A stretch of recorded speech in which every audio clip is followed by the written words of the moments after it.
दोस्तों आज हम एक्सप्लेन करने वाले हैं हाल ही में आई मूवी लैंटर्नी, जिसमें जीतू भैया और जॉनी लीवर लीड रोल में हैं और इसकी डिमांड आप काफी टाइम से कर रहे थे, इसलिए आप वीडियो को लाइक कर दीजिए। हम कहानी शुरू करते हैं। तो मूवी की शुरुआत में हमें महुआ नाम के पुलिस स्टेशन को दिखाते हैं, जहाँ पर हम दिलीप अवस्थी नाम के सीनियर हवलदार को देखते हैं जो कि अपना लंच कर रहा होता है। तब दिलीप को उसके सीनियर का फोन आता है जो कि उनके जेल से कैदी को आज ही कोर्ट में पेश करने के लिए कहते हैं, पर दिलीप अपने सीनियर को मना करके कहता है कि आप किसी और को भेज दीजिए क्योंकि आज मेरा रिटायरमेंट है। पर अपने सीनियर के फोर्स करने पर दिलीप मान जाता है। थाने के एसएचओ आप दिलीप को गन देते हैं ताकि वह कैदी को कोर्ट ले जा पाए, जिससे वह काफी खुश होता है। दरअसल दिलीप अवस्थी को काफी टाइम बाद गन मिली थी। दिलीप अब अपनी बीवी को फोन करके कहता है कि आज मुझे गन मिली है। फिर वो गन के साथ सेल्फी लेता है और कैदी के हाथ में रस्सी बांधकर कोर्ट के लिए चल देता है क्योंकि उनके थाने में हथकड़ी थी ही नहीं। उसके बाद दिलीप कैदी को बाइक चलाने के लिए कहता है ताकि कैदी भाग न पाए। अब जब दिलीप और कैदी बाइक से कोर्ट जा रहे होते हैं, तब कैदी को बाइक चलाते हुए नींद आ रही थी। तब दिलीप कैदी को धमकाकर बाइक रुकवाता है, जिसके बाद कैदी बगल के ढाबे में जाकर पानी पीने लगता है। दिलीप अब सोचता है कि जब ढाबे में आए हैं तो खाना क्यों न खा लिया जाए, क्योंकि उसने उस टाइम पर लंच ढंग से किया ही नहीं था। दिलीप अब कैदी के साथ ढाबे में बैठकर वेटर को बुलाता है तो कोई भी उसको सीरियसली नहीं लेता। तब दिलीप अपने गन को टेबल पर रखता है, जिससे ढाबे के लोग घबरा जाते हैं और ढाबे का ओनर अब खुद आकर दिलीप का ऑर्डर लेता है। थोड़ी देर बाद उस ढाबे पर एक बारात आती है। तब दूल्हा दिलीप के पास आकर उसकी गन के साथ फोटो खिंचवाने के लिए कहता है, पर दिलीप मना कर देता है क्योंकि वह पुलिस वालों की गन थी जो कि उसको कैदी को ले जाने के लिए मिली थी। खाना खाने के बाद दिलीप और कैदी टॉयलेट जाते हैं। उसके बाद जब दिलीप ढाबे वाले को पैसे देने के लिए जेब में हाथ डालता है, तब वो देखता है कि उसकी बेड पर गन है ही नहीं।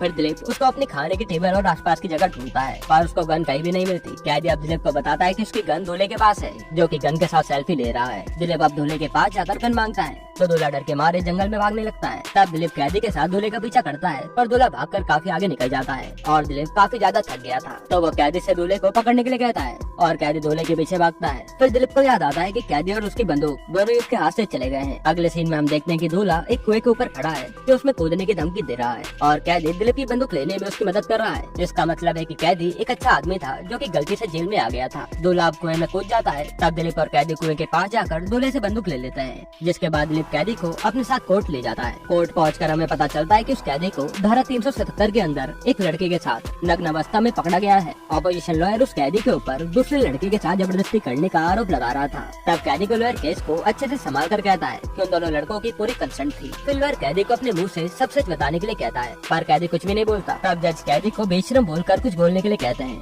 मगर कैदी ये सुनकर हंसने लगता है। दरअसल बात ऐसी थी कि कैदी एक लड़के से प्यार करता था और वह अपने पार्टनर के साथ रोमांस कर रहा था। तब पुलिस आई और उन्होंने कुछ और ही समझ लिया, जिससे वह लड़का भाग गया और वह फंस गया। जज को कैदी की हंसी सुनकर गुस्सा आता है और वह कैदी को 10 साल की सजा सुना देते हैं, पर कैदी की तो इसमें कोई गलती थी नहीं। कोर्ट के बाहर कैदी का लॉयर उसको मारने लगता है क्योंकि उसने पूरा केस संभाल लिया था, पर कैदी के कुछ न बोल पाने के कारण वह केस हार गया। तब दिलीप उस कैदी को बचा लेता है और वापस थाने ले जाने लगता है। रास्ते में दिलीप कैदी को उतार कर कहता है कि मुझे पता है कि तुम्हारी कोई गलती नहीं है, मेरी अदालत में तुम बेकसूर हो, इसलिए दिलीप कैदी को छोड़कर भागने के लिए कहता है। फिर जैसे दिलीप वहाँ से जाने लगता है, तब दिलीप को एक गोली की आवाज आती है, मतलब कि कैदी ने दिलीप की गन चुरा कर खुद को मार के सुसाइड कर लिया। इस स्टोरी के जरिए हम सभी को बताया गया है कि कोर्ट द्वारा माने जाने के बाद भी लोग LGBTQ कम्युनिटी को गलत नजरिए से देखते हैं और कई गाँव तरफ इलाके में तो इसको पाप भी माना जाता है, इसलिए कम्युनिटी आज भी न्याय के लिए लड़ रही है। अगली स्टोरी में मिली सिन्हा नाम की रिपोर्टर टीवी पर कोविड-19 के बारे में न्यूज दे रही थी। तब मिली को पता चलता है कि उसकी जॉब चली गई है। फिर हम देखते हैं कि मिली एकदम से बेड पर उठती है, मतलब कि वह सपना देख रही थी।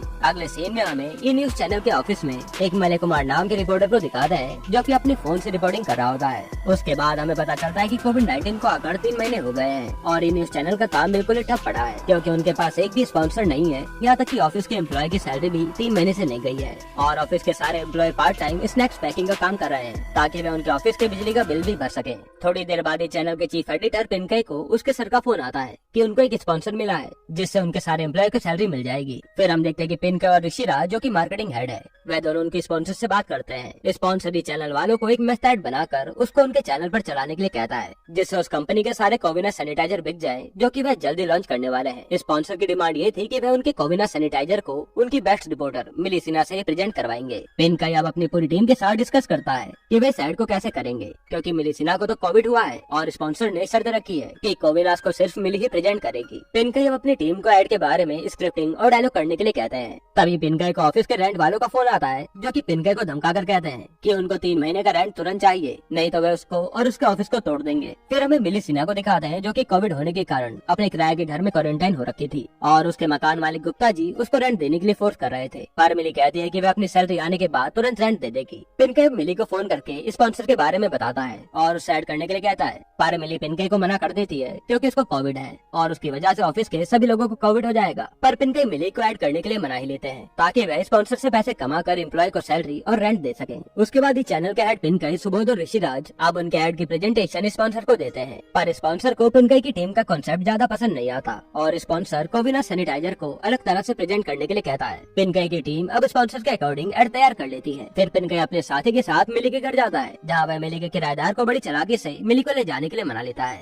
पिनके अब मिली के रूम में जाते हैं, तब वह मिली को जुराब सूंघा कर चेक करते हैं कि मिली को कोविड हुआ है कि नहीं, जो कि काफी फनी सीन था। उसके बाद पिनके मिली को अपने साथ स्टूडियो ले जाते हैं और उसका मेकअप करवा देते हैं। तभी हम देखते हैं कि ऑफिस के रेंट वाला पिनके से पैसे मांगने आया है, पर पिनके उनको 2 दिन में पैसा देने के लिए मना लेता है क्योंकि उसको अब स्पॉन्सर मिल गया था। मिली के ऑफिस वाले काफी डर के मिली के साथ काम करते हैं और फिर मिली फाइनली अब कोविना सैनिटाइजर को ई चैनल पर प्रमोट कर देती है। पर इतना सब कुछ करने के बाद भी स्पॉन्सर को एड में कुछ कमी लग रही थी, तो वह मिली के मुंह पर ही कोविनास मास्क लगा देते हैं, जिसके बाद ये स्टोरी यही खत्म होती है। अब दोस्तों इस स्टोरी से हमें ये बताया गया है कि इंसान पैसा देकर कुछ भी करवा सकता है। पहले तो उन्होंने उस बीमार मिली को अपने ऑफिस में बुलाया और फिर जब बात नहीं बनी तो उसके मुंह पर ही मास्क पहना दिया, वरना वो चाहते तो किसी और से भी तो ये ऐड करवा सकते थे। तीसरी स्टोरी की शुरुआत में लक्ष्मीपुर की प्रधान गोमती देवी अपने पति रमेश के साथ बस में बैठकर बेरीपुर जिले के पंचायत ऑफिस में आती है और अपने पति के साथ मौन रहने के धरने पर बैठ जाती है। फिर आसपास के लोग गोमती देवी और उसके पति को घेर लेते हैं। तब हमें पता चलता है कि गोमती देवी अपने गांव का विकास नहीं कर पा रही है क्योंकि उसके गांव के 4 सरपंच पेपर पर साइन नहीं कर रहे हैं, जिससे गोमती देवी को फंड मिले और वह गांव का विकास कर पाए। इसलिए गोमती देवी ने अपने पति के साथ मौन धारण किया है। पंचायत ऑफिस के अंदर से अब मिश्रा जी आते हैं जो कि डीडीओ साहब के सेक्रेटरी हैं। वह गोमती देवी को वहाँ से उठने के लिए कहते हैं। तब गोमती देवी पुलिस की एनओसी देती है,